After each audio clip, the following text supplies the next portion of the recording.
Joe Biden is a chameleon. Joe Biden was an anti-black racist. Today, the whitest guy in politics is now an anti-white racist. It's absolutely incredible. So what the Democrat Party has done is it's moved from the Confederacy and eugenics against black people and all of that to a party that now embraces what? American Marxism. So now they're trying to turn Hunter Biden into a victim. Hunter Biden has victimized this country because he's done all the dirty work for his family, particularly for his father. And again, as I've discussed here weeks and weeks ago with Hannity and others, the fact that they are bringing charges against him on the gun issues is a complete ruse. Not only could they have brought them years ago, but it has obviously nothing to do with what's going on with Joe Biden, who is protected. There's not even a criminal investigation into his participation in FARA violations, which he's a co-conspirator in. One day I'll explain that, and all the rest of it.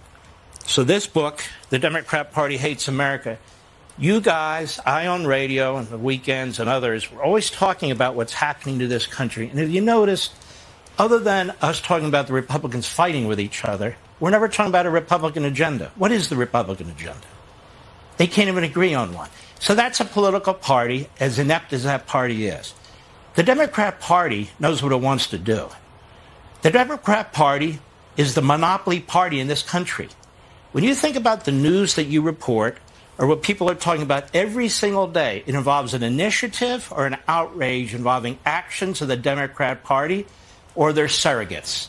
We play clips of the media.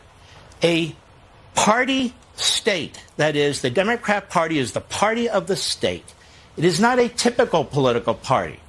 It has devoured the culture, whether it is colleges and universities, whether it's our classrooms, whether it's entertainment, whether it's most of the media. It has devoured our culture. That's what autocratic parties do.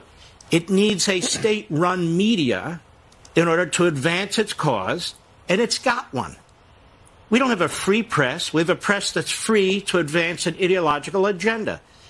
And with some exceptions, like Peter, but a handful of exceptions, they go along with the agenda. There's not a dime's worth of difference between these Sunday shows, except ours, quite frankly, and most of the newsrooms in this country and the Democrat Party's agenda. There's a reason for this. You have an open border. That's not a natural disaster. It's a man-made disaster. Okay, who created that disaster? And who continues to create that disaster? The Democrat Party. We have children in the classroom who are being taught what we used to call perversion, pornography, and even worse, about their genitalia, what they can do with their genitalia, if it's really their biological genitalia. I mean, this is sick. Okay, who's behind this? The teachers' unions. They support it 100%. Okay, that's an appendage of the Democrat Party. We don't have representative government anymore. Who's making all the laws? Biden through executive orders and the bureaucracy. Look, even in your home, equipment, appliances in your home. Did Congress pass laws to eliminate all these appliances? No. They push them out through the rubric of environment, like the incandescent light bulb is going to kill people or contribute to global warming. A party that has the power to decide what kind of light bulbs you have in your home has unlimited power. And they are exercising it, and now they're exercising it through the police state to go after their political opponents. They're going after the NRA. They're going after the Federalist Society. They're going after Donald Trump. They're going after pro-lifers. They're going after parents. You have to be Helen Keller not to see it, as a matter of fact. What bothers me is that we talk about these things in the vacuum. Who is responsible for this? These people are responsible for this. The Republican Party doesn't even have an idea what's going on in this country and what's responsible for it. So the book, which is very hard to encapsulate in any interview, quite frankly, the book gets into the great detail on this, the history of the Democrat Party that has never accepted America. It's the party of the Confederacy. It's the party that caused the Civil War. It's the party of slavery. It's the party of segregation right up to the 1960s. You look at Franklin Roosevelt, their great hero. Franklin Roosevelt never lifted a finger for the black community. As a matter of fact, he refused to talk to the NAACP. He didn't want black reporters at his press conferences. You've never heard this. I had to do research to dig this up because layer after layer after layer of Democrat propaganda and documentaries promoting this guy.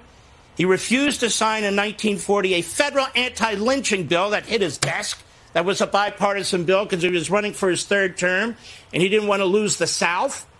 Jesse Owens was appalled by him. He invited all the white Olympians in 1936 to the White House and excluded him. And Jesse Owens was asked, did Hitler snub you? And he said, Hitler never snubbed me. I never met him. FDR snubbed me. He didn't even send me a note. The great Joe Louis was disgusted with Franklin Roosevelt because he wouldn't sign the anti-lynching bill. I could go on and on. Racism against blacks in this country wasn't Republicans. What Republican led a racist agenda against the black community? None. None. What Republican stood in the doorhouse, in the doorways, so little black kids couldn't go to school with little white kids? Those weren't Republican governors. And then, so what the Democrat Party has been able to do, and it's in the book, has been able to project their own history onto the Republican Party. Because Republicans don't even know the history of the Democrat Party, and they don't even know their own history. Republicans in the Senate don't know it. Republicans in the House don't know it. And if they knew more, then we could actually have a chance at clawing our way back in this country. But Joe Biden knows it because he teamed with some of them, didn't he? Joe Biden, he gets elected to the Senate, and what does he do? He not only befriends the biggest racists and segregationists coming out of Mississippi and other parts of the South. He's not only part of what they're trying to do, which is prevent integration in our public schools. He's one of the leaders. Right. He's one of the leaders. He signed on to what they were doing. He supported what they were doing. He used the most racist propaganda that you could possibly imagine.